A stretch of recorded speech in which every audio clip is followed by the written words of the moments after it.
हरियाणा का आज और कल, इंडियन नेशनल लोकदल। चौधरी ओम प्रकाश चौटाला का बोट क्लब दिल्ली में दिया गया ऐतिहासिक भाषण, जिसके बाद हिल गई थी कांग्रेस की नींव। उपस्थित बुजुर्गों,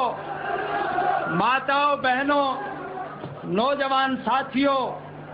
और इस कृषि प्रधान देश के उज्जवल भविष्य के बच्चों,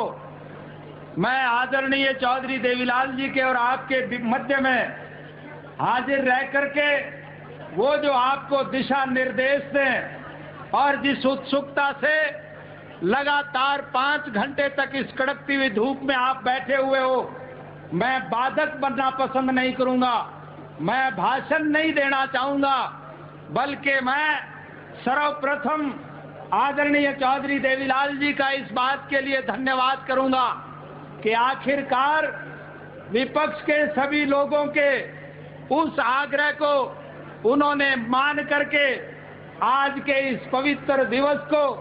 संघर्ष दिवस के रूप में मनाने के लिए उन्होंने हामी भरी। मैं उनका बहुत बहुत धन्यवाद करूंगा। मैं इसके बाद मंच पर विराजमान इन सभी राष्ट्र के महान नेताओं का जो उज्जवल भारत भविष्य की कामना करते हुए देश को एक दिशा देने जा रहे हैं, और मैं दावे के साथ एक बात कहने जा रहा हूं, वो दिन दूर नहीं जब भारत की मौजूदा राजनीति में परिवर्तन आएगा। आज जो लोग मंच पर विराजमान हैं वो कल सत्ता पर बन करके बैठेंगे, और जो लोग आज सत्ता में बैठे हुए हैं और जो इस देश के मेहनतकश लोगों की खून पसीने की कमाई पर डाका डाल करके इस देश की संपत्ति को विदेशी बैंकों में जो जमा करा रहे हैं, उन आर्थिक अपराधियों को जेल के सींगचों के पीछे भी बंद होना पड़ेगा। मैं आभार व्यक्त करता हूं इन महान नेताओं का, जिन्होंने अपना बहुमूल्य समय खर्च करके यहां पर आकर के आप सब लोगों का हौसला बढ़ाया। मैं आभार व्यक्त करूंगा इस समागम के उन सभी आयोजकों का, श्री मुलायम सिंह जी का और दूसरे कार्यकर्ताओं का,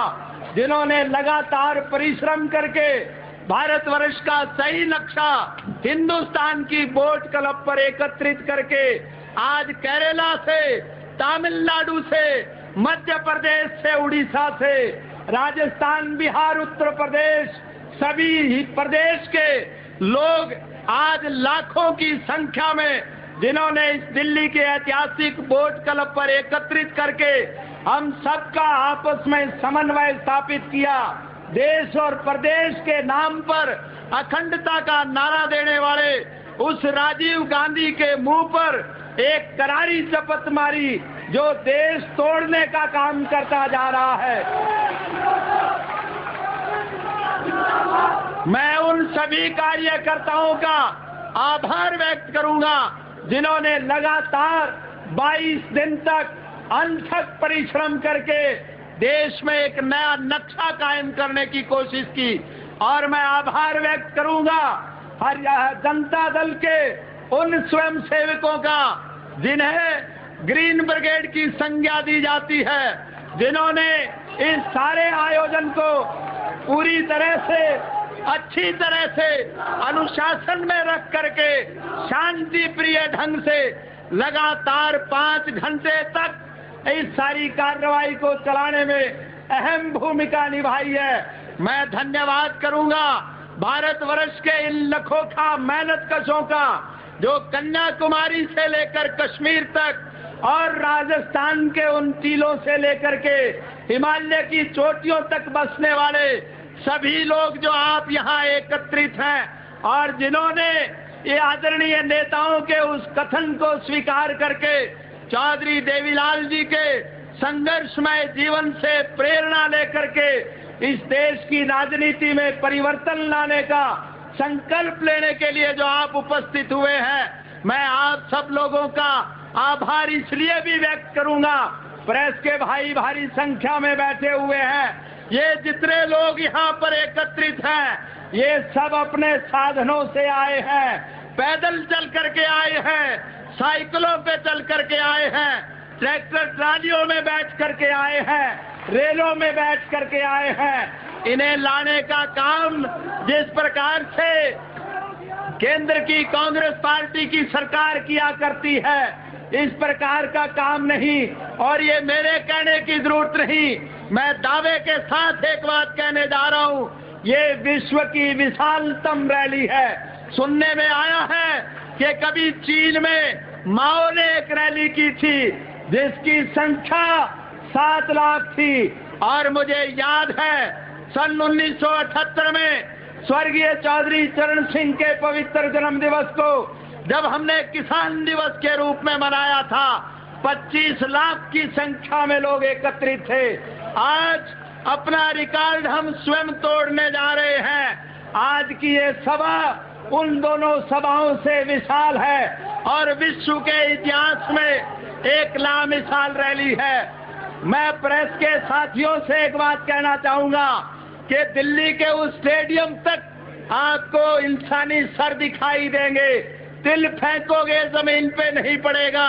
किस अनुशासित ढंग से आज लोग बैठे हुए हैं। मैं इस सब के लिए आप सबका हार्दिक धन्यवाद करता हूं और मैं आपसे केवल एक बात कहने चाहूंगा, मेहनत कश मेरे वर्ग के लोगों से मैं केवल एक अनुरोध करना चाहूंगा कि आज आपके दाएं और बाएं और आपकी आंख के सामने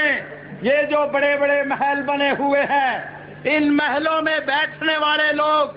हमारी किस्मत का फैसला करते हैं। लेकिन जो लोग इन महलों में बैठते हैं वो हमारे हमदर्द नहीं है, जिन्हें हमारी समस्याओं का ज्ञान नहीं है। और यही एक कारण है किसान के गन्ने के दाम नहीं बढ़े, मजदूर की मजदूरी नहीं बढ़ी, लेकिन चीनी आसमान को छूती जा रही है। किसान के नरमे कपास के दाम नहीं बढ़े, तेलों के बीजों के दाम नहीं बढ़े,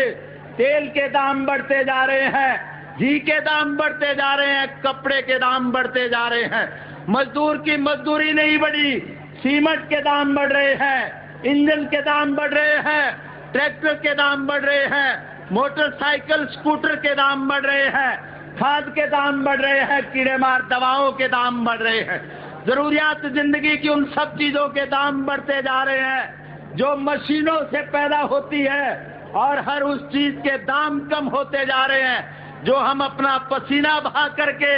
धरती माँ का सीना चीर करके पैदा करते हैं। इसलिए मैं किसान साथियों से एक अनुरोध करना चाहूंगा, आज की कांग्रेस सरकार का मुखिया राजीव गांधी हर स्तर पर फेल हो चुका है, चाहे वो आर्थिक मामला है, चाहे वो सामाजिक मामला है, चाहे वो राजनीतिक मामला है, चाहे वो देश का आर्थिक मामला है, आंतरिक मामला है, और चाहे वो विदेशी नीति है।